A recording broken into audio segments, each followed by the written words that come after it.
Hello പ്രേക്ഷകരെ, മുഴുവൻ videos നമുക്ക് ഇതിൽ ഉൾക്കൊള്ളിക്കാൻ കഴിഞ്ഞിട്ടില്ല. അപ്പോൾ ഒരുവിധം ഭാഗങ്ങളൊക്കെ നമ്മൾ കട്ട് ചെയ്ത് ഒഴിവാക്കിയിട്ടുള്ളൂ. മെയിൻ പാർട്ട് മാത്രമേ എടുത്തിട്ടുള്ളൂ. അങ്ങനെ നമ്മൾ ആ റോഡിലടിച്ച വലിയ മീനിനെ നമ്മൾ വലിച്ച് ഏതാണ്ട് നമ്മൾ ആ പുല്ലിൻ്റെ അപ്പുറം എത്തിച്ചിട്ടുണ്ട്. ഇനി നമുക്ക് ടാസ്ക് എന്ന് പറഞ്ഞാൽ ആ പുല്ലിൻ്റെ അവിടുന്ന് ആ മരക്കൊമ്പിൻ്റെ അവിടെ കുടുങ്ങി കിടക്കുകയാണ് മീൻ. അവിടുന്ന് ഇറങ്ങിപ്പോയിട്ട് എടുക്കില്ലാതെ രക്ഷയില്ല, ഒരു നിർവാഹമില്ല. ചുരുക്കി പറഞ്ഞാൽ മീൻ ഏതാണ്ട് നമ്മളെ കയ്യെത്തും ദൂരത്തേക്ക് എത്തിയിട്ടുണ്ട്. അപ്പോൾ ഇനി നമുക്ക് ഇറങ്ങിപ്പോകാനുള്ള വഴി നോക്കേണ്ടി വരും.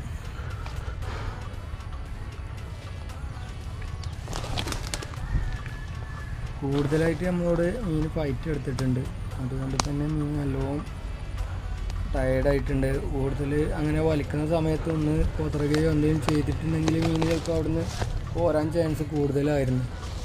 ഏതായാലും ഇനി നമുക്ക് ഇറങ്ങാനുള്ള വഴി നോക്കാം. അങ്ങനെ അവിടെ ആ ചാടി കിടക്കുന്ന മരക്കൊമ്പിൽ തന്നെ ചവിട്ടി എല്ലാം ഇറങ്ങി നോക്കുന്നുണ്ട്.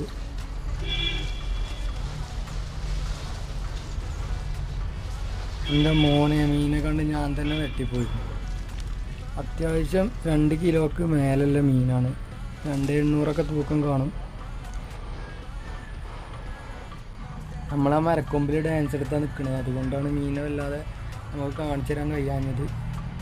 അപ്പോൾ കൂടുതലായിട്ടൊന്നും നമുക്ക് വീഡിയോയിൽ ഉൾപ്പെടുത്താൻ പറ്റിയിട്ടില്ല. കാരണം മീനിൻ്റെ വെയിറ്റും പിന്നെ പുറമെ നമ്മൾ ഒരു മരത്തിൻ്റെ ചെറിയ പീസുമെല്ലാം നിൽക്കുന്നത്, ബാലൻസ് ക്ലിയർ ആവാത്തത് കൊണ്ട് തന്നെ അത് നിൽക്കുന്നതും ബുദ്ധിമുട്ടാണ്. പെട്ടെന്ന് ഫ്രോഗൊക്കെ ഊരി മീനെ പെട്ടെന്ന് കരക്കെത്തിച്ചാന്നുള്ള ഒരൊറ്റ ഉദ്ദേശം ഉണ്ടായിരുന്നുള്ളൂ. അപ്പോൾ കറക്റ്റായിട്ടുള്ള വീഡിയോ ഒന്നും നമുക്ക് എടുക്കാൻ പറ്റിയിട്ടില്ല. എങ്കിലും നിങ്ങൾക്ക് കാണാൻ പറ്റുന്ന കോലത്തിലൊക്കെ നമ്മൾ ഏതാണ്ട് ഉൾക്കൊള്ളിച്ചിട്ടുണ്ട് കേട്ടോ.